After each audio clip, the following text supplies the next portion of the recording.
Henry the Green Engine has lived on the island of Sodor for many years. He wouldn't want to be anywhere else. He likes every part of it, from the fields filled with flowers to the white sandy beaches. But there is one place that Henry always enjoyed visiting more than any other. His driver knew this too. "Come on, Henry," he would say. "We've made good time today. We'll stop for a while by the forest." Henry loved it here. The forest was full of broad oaks and tall pines. Oh, it's so beautiful here, Henry.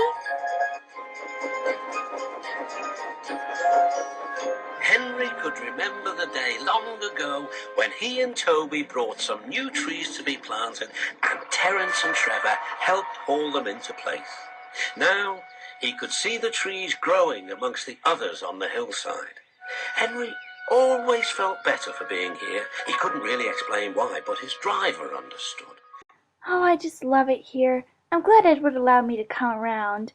And I'm also glad that the signalman allowed us to come here. This reminds me of home. My cottage has so many beautiful animals, and so does the forest. "It's peaceful," he said to Henry. But one night, everything changed.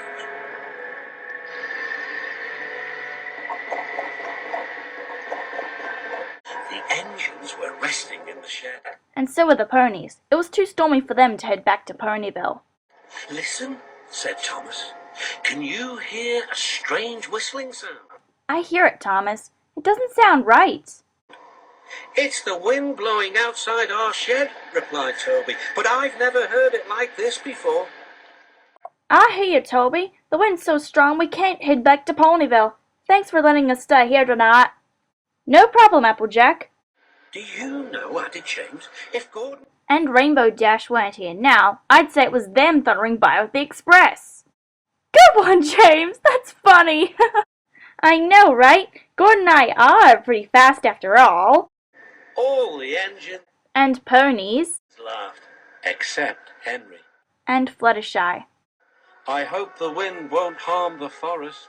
I hope not either, Henry. The poor animals might get hurt as well. By morning, the fierce winds had gone, but their damage was done. Henry's driver came to see him in the yard. "Trees have fallen on the line. We must help clear the tracks." Oh, my.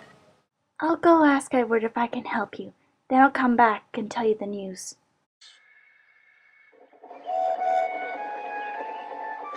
Donald set off with the breakdown train, and Henry followed. Trees Oh my goodness! everywhere. Look at the forest! The hillside now looked so bare. Henry felt sad. What will happen to all the animals who live here? He thought. I'll round up the animals as best I can and get them to homes that we can use for now. I don't know what will happen to the forest. I'm sorry about this, Henry. That's okay, Fluttershy. It's not your fault. When Henry's flat trucks were full of logs, he took them to the timber mill, where they would be turned into furniture and other things. Henry was glad the wood was being put to good use, but he was still sorry to lose part of his forest.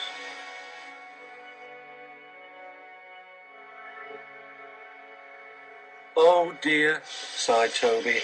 "I wish there was something we could do to make things better again." I know, Toby. I know.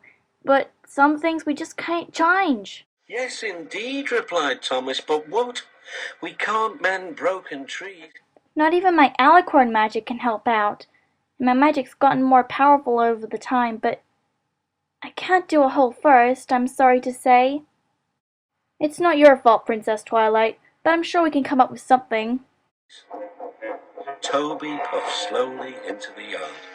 "Hello, Toby," Hello, Applejack, said the Fat Controller. "You do look glum." "I'm sad about the trees," said Toby, "and so is Henry." and Fluttershy too. The forest is a special place to them, but now it's half gone.